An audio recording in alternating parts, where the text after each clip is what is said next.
그러면 오늘 말씀을 전하도록 하겠습니다. 오늘 말씀의 본문은 요한복음 10장 1절에서 10절입니다. 제가 읽도록 하겠습니다. 내가 진실로 진실로 너희에게 이르노니 문을 통하여 양의 우리에 들어가지 아니하고 다른 데로 넘어가는 자는 절도요 강도요 문으로 들어가는 이는 양의 목자라. 문지기는 그를 위하여 문을 열고 양은 그의 음성을 듣나니 그가 자기 양의 이름을 각각 불러 인도하여 내느니라. 자기 양을 다 내려놓은 후에 앞서가면 양들이 그의 음성을 아는 고로 따라오되 타인의 음성을 알지 못하는 고로 타인을 따르지 아니하고 도리어 도망하느니라.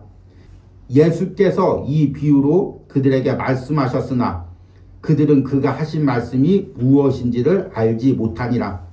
그러므로 예수께서 다시 이르시되 내가 진실로 진실로 너희에게 말하노니 나는 양의 문이라. 나보다 먼저 온 자는 다 절도요 강도니 양들이 듣지 아니하였느니라. 내가 문이니 누구든지 나로 말미암아 들어가면 구원을 받고 또 들어가며 나오며 꼴을 얻으리라.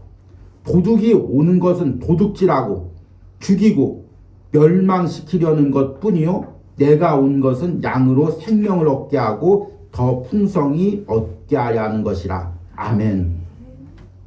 제가 최근에 한 뉴스를 보았는데 남자친구가 경찰에 전화를 했습니다.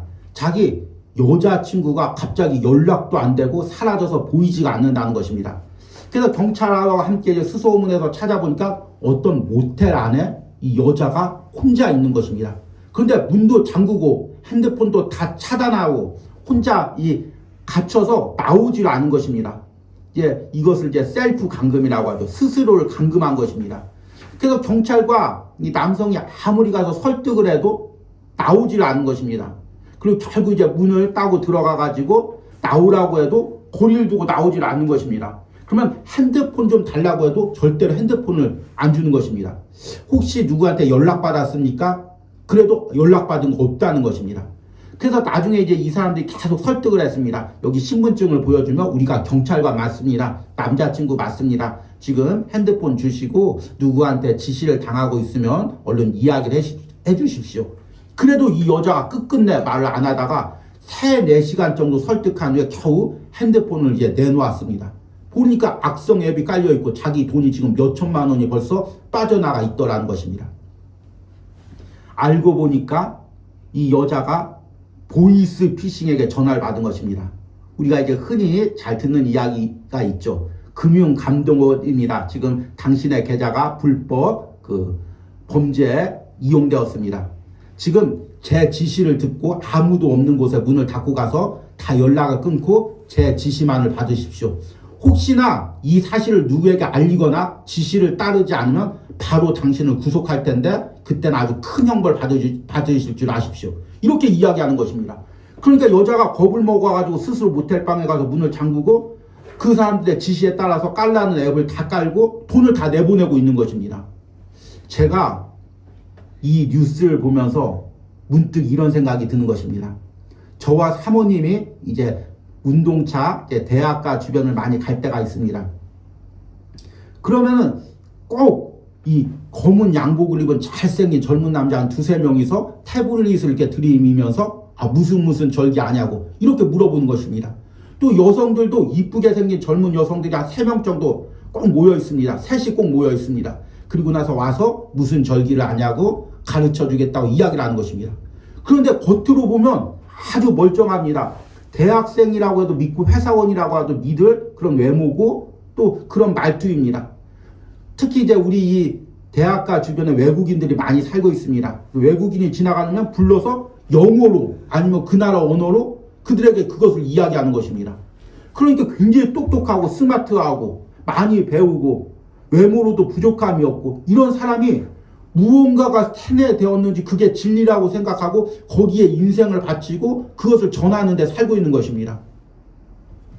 그래서 제가 깨달은 게 뭐냐면 육체적 감금보다 육체적 학대보다 더 무서운 것이 무엇이냐면 정신적 감금하고 정신적 학대입니다. 정신이 누구한테 지배당하면, 특별히 이게 나쁜 사람한테 지배당하면 이거는 우리 흔한 말로 답도 없습니다. 왜냐면 그 사람 지시대로 다 내어주니까, 몸도 내어주고 물질도 내어주고 심지어 가정도 내어주고 다 내어주니까 이게 정신이 지배당하는 것처럼 무서운 것이 없습니다. 그런데 이게 이제 특별히 잘못된 종교나 사기하는 사람들에게만 해당되는 것은 아닙니다. 우리도 신앙 안에서 정말 예수님만 믿고 그 성경 말씀을 진리로 살아야 되는데, 우리도 알게 모르게 이런 잘못된 가르침에 그 영혼이 빼앗기고 정신이 빼앗길 때가 너무나 많이 있습니다. 사람을 신처럼 따르거나 그 사람을 하나님이 보낸 절대적인 사람, 저 사람은 실수가 없다, 죄가 없다, 그렇게 따르거나, 아니면 또 잘못된 가르침, 그 독특한 어떤 구원의 방식, 그런 것이 절대적 진리라고 알고 따르고 그것에만 맹신하고 그것을 혹시 비판하거나 부정하는 사람들에게 공격하고 대화도 못하는, 그렇게 자신을, 정신을 셀프 감금시키고 신앙을 셀프 감금시키는 일들이 너무나 많이 있습니다. 우리가 이제 요한복음을 묵상하고 있는데요. 이 요한복음이 쓰여진 당시는 이제 주 1세기 전후로 추측하고 있습니다. 예수님께서 십자가에서 죽고 부활하신 후에 이제 한 60년 정도, 이 정도 지난 후에 이 요한복음이 쓰여진 걸로 이제 학자들이 추측하고 있습니다. 근데 그 당시는 이제 예수님을 직접 눈으로 본 사람, 예수님의 죽음과 부활을 직접 목격한 사람들이 다 죽고 이제 요한 정도만 남아 있는 것입니다. 그러니까 이 복음이 처음에는 순수하게 진리대로 전하다가 60년 동안 이 사람 말을 통해서 저 사람 말을 통해서 이렇게 전해지다 보면, 또 특별히 그때는 이제 구체적인 성경 말씀이 아직 정립이 안 된 상태였기 때문에 사람들이 이 말 저 말 듣고, 또 당시에 이제 헬라 사상들 이 얘기 저 얘기 듣다 보면 이제 무엇이 생기냐면 여러분들이 흔히 잘 먹는 짬뽕이 생기는 것입니다. 이것저것 섞어서 짬뽕 복음이 되는 거죠. 그래서 이제 그 당시에 특히 유명한 이단이 영지주의라는 것입니다. 예수님께서 육체로 오시지 않았다. 우리가 예수님이 육체로 오는 것처럼 우리가 눈으로 봤지만 그건 사실은 다 영이었다. 우리가 손에 잡을 수 있는 그런 육체가 아니었다. 이런 영지주의적 이단이 이제 나오는 것입니다. 왜냐하면 예수님을 직접 본 사람들이 다 사라지니까, 만약에 그런 사람들이 있다면 그런 이단들 앞에 아니다, 내가 예수님을 직접 눈으로 보았다, 그분의 옆구리를 내가 손으로 찔러 보았다, 이렇게 말할 텐데 이제 그런 사람들이 다 죽고 없으니까 이단들이 이렇게 생기는 거죠. 그리고 또 유대교들이 야, 이거 잘못된 것이다, 율법을 지켜야 된다, 율법 지키고 예수님 믿고 하나님 믿어야 또 천국 간다, 이렇게 잘못된 것들을 계속 주장하는 것입니다. 그러니까 사람들이 다 이렇게 정신이 다른 곳에 빼앗겨서 예수 그리스도가 우리에게 구원과 생명을 주시려고 전한 말씀이 있는데 그 말씀을 안 듣고 다른 것에 다 매달려 있어 이게 진리인 줄 알고 그 성경 말씀을, 복음을 거부하는 것입니다. 참 안타까운 일이죠. 그래서 요한이 안타까운 마음으로 성령이 주시는 그 은혜의 감동으로 이 요한 복음을 써서 예수님이 누구신지를 지금 말씀하고 있는 것입니다. 그러니까 요한 복음은 처음부터 끝까지 다른 이야기가 없습니다. 여러분 마태복음을 읽어보십시오. 처음에 뭐가 나옵니까? 누가 누구를 낳고 족보 이야기 나오죠. 누가복음을 나면 예수님께서 어떻게 태어났는지 그 배경 이야기하고, 엘리세벳 나오고, 세례 요한이 어떻게 태어났는지 나오고, 이런 이야기를 하는데 요한복음은 처음부터 끝까지 예수님 이야기뿐입니다. 그분이 말씀이고, 그분이 빛이시고, 그분이 생명이시고, 그분이 생수시고, 계속해서 예수님에 대해서만, 그리고 사건이나 기적도 예수님이 누구신지를 알게 하는 것만은 이렇게 이야기하고 있는 것입니다. 그러니까 사실은 이 시대에 우리가 요한복음을 읽어야 됩니다. 그리고 잘못된 가르침을 이 요한복음으로 분별해야 됩니다. 특별히 이제 오늘 말씀해 보니까 예수님이 스스로를 무엇이라고 말씀하시냐면 나는 양의 문이라. 많이 들어봤죠, 양의 문. 그런데 사실 여러분들이 이 양의 문의 의미를 제대로 알지 못합니다. 여러분들이 이 양의 문의 의미만 제대로 알아도 다른 가르침에 빠져들지 않을 수가 있습니다. 그래서 오늘 본문을 통해서 제가 여러분들에게 4가지 질문을 하려고 합니다. 이 질문을 여러분들이 오늘 본문을 통해서 답을 제시할 수 있다면 여러분들은 바른 복음에 흔들리지 않고 그 예수님이 주시는 생명과 구원을 누리며 살 수가 있습니다. 첫 번째 질문은 무엇이냐면 양의 문은 무엇을 의미하는가? 이 질문입니다. 그 답은 7절에 나와 있습니다. 그러므로 예수께서 다시 이르시되 내가 진실로 진실로 너희에게 말하노니 나는 양의 문이라. 그러니까 양의 문은 누구냐면 예수 그리스도를 가르칩니다. 양의 문 하면은 이분이 예수 그리스도다. 그런데 예수님이 왜 자신을 양의 문이라고 했을까요? 이것은 팔레스타인의 배경을 통해서 알 수가 있습니다.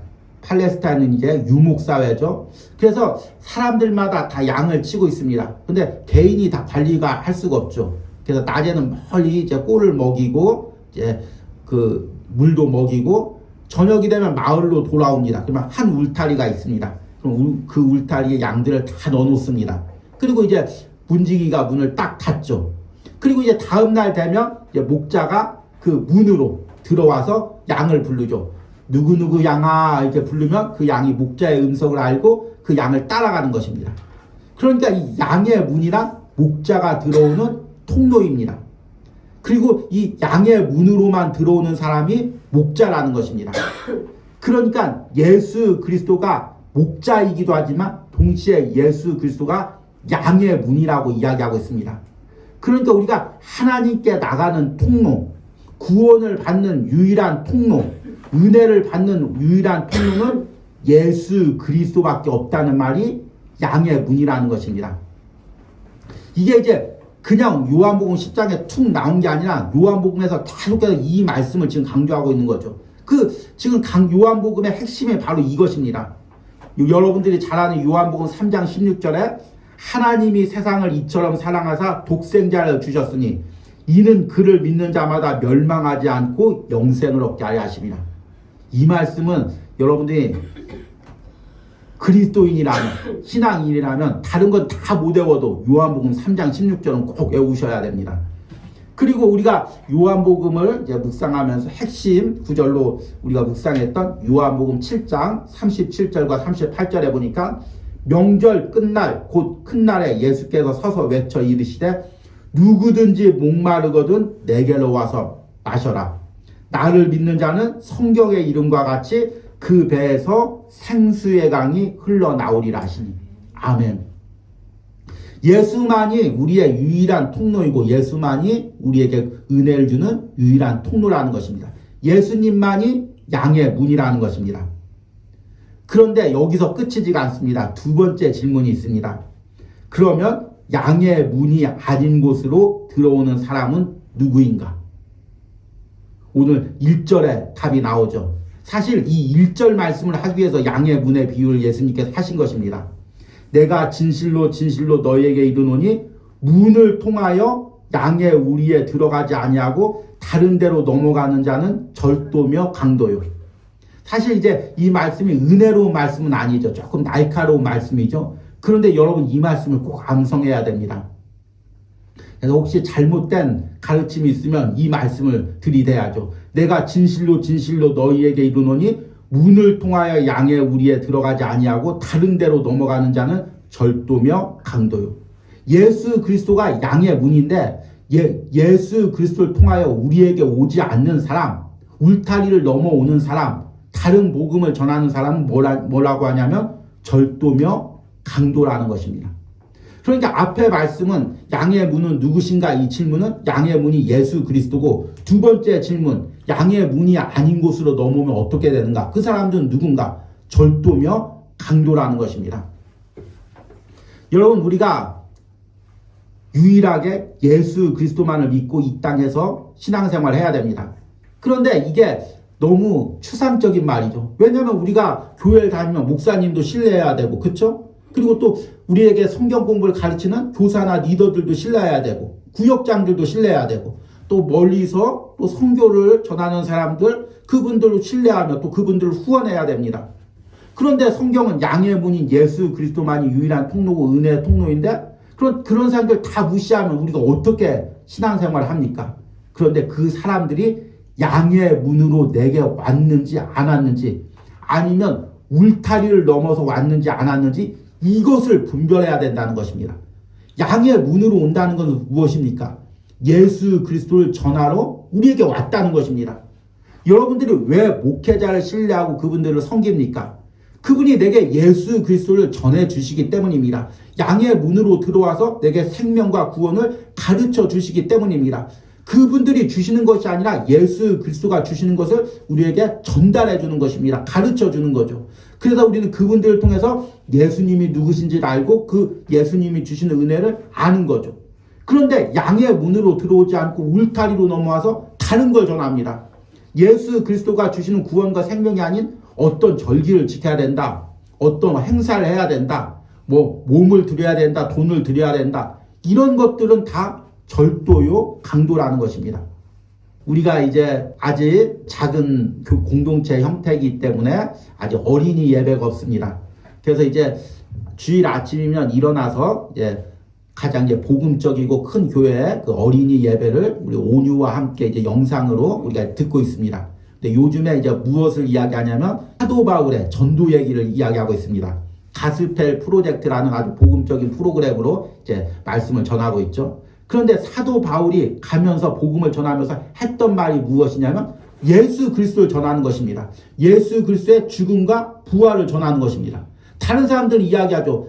바울이 무슨 사도냐? 예수님 본 적도 없고 또 예수님 십자가에 못 박은 사람인데 배척을 합니다. 그런데 왜 바울을 사도로 인정하고 그분을 목자로 인정합니까? 그분이 예수 그리스도만 전했기 때문입니다. 사도 바울이 유명한 사람, 어떤 존경받는 사람, 능력 있는 사람 그래서가 아니라 그분이 예수 그리스도를 전하고 예수 그리스도를 가르쳤기에 사람들이 사도 바울을 따르는 것입니다. 그러니까 우리가 그리스도 안에서 영적인 교제를 할 때 유일한 통로는 무엇이냐면 예수 그리스도입니다. 이건 목회자와 성도만의 관계가 아닙니다. 성도들 사이에도 관계가 똑같죠. 물론 이제 우리가 대화할 때 세상적인 얘기도 할 수가 있죠. 집 부동산 얘기도 할 수가 있고 정치 얘기도 할 수가 있고 여러 가지 이야기가 할 수가 있습니다. 그러나 사실 우리의 핵심 이야기는 무엇이 되냐면 예수 그리스도가 돼야 됩니다. 내가 이번 한 주 예수 그리스도를 통해서 어떤 은혜를 받았고 또 예수 그리스도를 통해서 또 당신이 어떤 은혜를 받았는지 듣고 이렇게 예수 그리스도를 통해서 영적인 교제가 이루어져야지 다른 어떤 특별한 물질적인 거, 정치적인 거 이런 걸 통해서 대화가 이루어지면 우리는 영적인 교제를 이룰 수가 없는 것입니다. 여러분, 양의 문으로만 우리가 통로해야 되고 양의 문으로만 우리가 영적인 교제를 이루어야 됨을 꼭 깨달으시기 바랍니다. 울타리를 넘어가면 그것은 도적이요 강도입니다. 그래서 양이 오늘 말씀해 보니까 그 목소리를 듣지 않는다고 합니다. 아침이면은 그 목자가 와서 양의 문으로 들어와서 누구 양아 불러야 되는데 울타리를 넘어오는 것입니다. 그래서 양의 이름을 부르는 것입니다. 목자가 올 시간이 안 됐는데 이 밤에 울타리를 넘어온 사람은 누구지? 이걸 분별할 수가 있어야 된다는 것입니다. 세 번째는 그러면 양의 문으로 출입할 때 받는 은혜는 무엇인가? 목자만 양의 문으로 들어오는 것이 아니라 양도 이제 양의 문으로 들어오고 나가야 되는데 왜 그러면 목자만 아니라 양도 양의 문으로 들어가고 나와야 되는가? 그 답은 9절에 있습니다. 내가 문이니 누구든지 나로 말미암아 들어가면 구원을 받고 또 들어가며 나오며 꼴을 얻으리라. 그러니까 양들도 양의 문으로 들어가고 나오는 것입니다. 밤이면 양의 문으로 들어가서 쉬고 낮이면 목자의 땅에서 양의 문으로 통해서 나가서 꼴을 먹는 것입니다. 그러니까 우리가 사실 은혜 받는 통로는 양의 문이라는 것입니다. 예수 그리스도밖에 없다는 것입니다.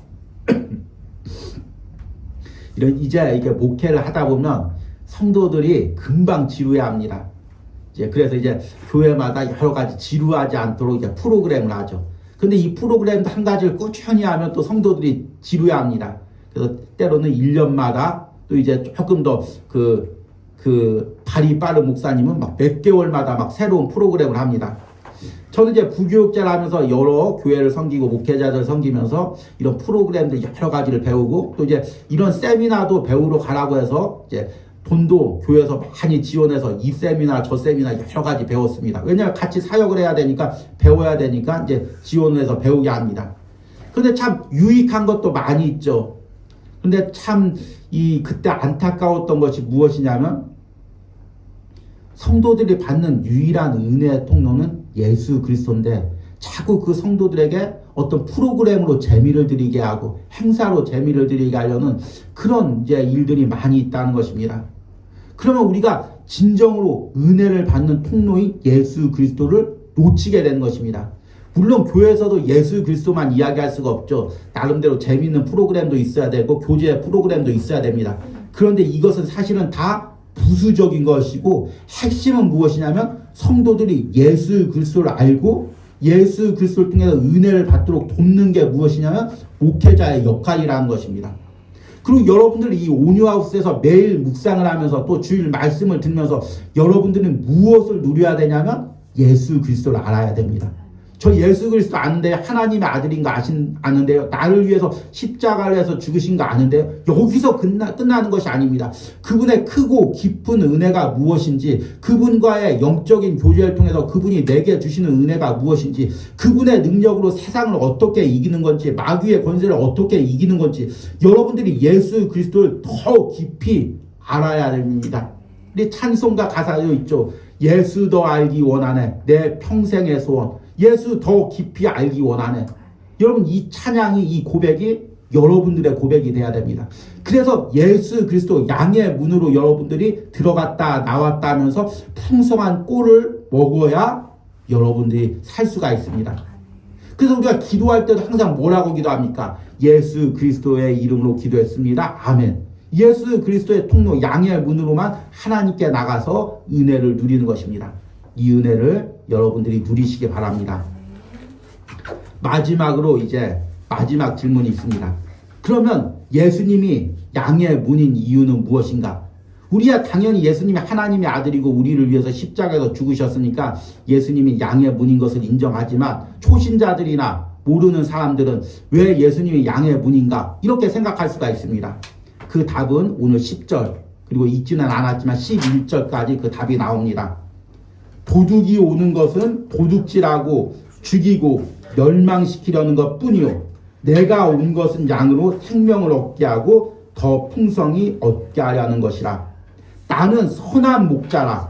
선한 목자는 양들 위하여 목숨을 버리거니와. 왜 예수님이 양의 문입니까? 하나님의 아들로 이 땅에 오셔서 십자가에서 우리를 위하여 죽으셨기 때문입니다. 물과 피를 다 흘리셨기 때문입니다. 우리의 구원의 통로를 이루신 것입니다.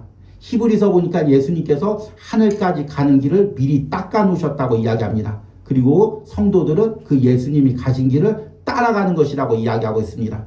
그러니까 예수 그리스도가 유일한 양의 문이고 구원의 통로고 은혜의 통로고 생명의 통로인 것입니다. 여러분이 이 말씀을 꼭 붙들고 한 주간 동안도 요한복음 묵상하며 예수를 더 깊이 알아가는 은혜가 있길 바랍니다. 이제 말씀을 맺으면서 다시 한번 내 신앙을 꼭 점검해 보시기 바랍니다. 제가 이제 이 온유하우스에서 이제 말씀을 전하고 매일 묵상을 전하면서 우리 사모님과 항상 하는 대화가 있습니다. 무슨 대화냐면 우리가 무명이어도 감사하다. 이제 찬양 가사에서 이제 따온 대화죠. 무명이란 무엇입니까? 이름이 없다는 거죠. 어떤 큰 교회나 또 제 이름이 널리 알려지지가 않아도 이렇게 영상을 통해서 여러분들이 듣고 은혜를 누리고 또 그 은혜를 통해서 이 온유하우스를 위해서 기도해 주시고 또 이제 각자 또 정성껏 또 후원도 해 주시고 이 은혜로 이제 우리가 3년 가까이 이 온유하우스에서 사역을 합니다. 그래서 항상 서로 참 감사하다. 무명이어도 감사하다. 이렇게 고백을 합니다. 그런데 한 가지 무명이어서 안타까운 것이 있습니다. 무엇이 안타깝냐면 바로 오늘과 같은 말씀을 전할 때입니다. 참 이 말씀을 저는 여러 사람이 듣고 이 말씀을 붙들었으면 좋겠습니다.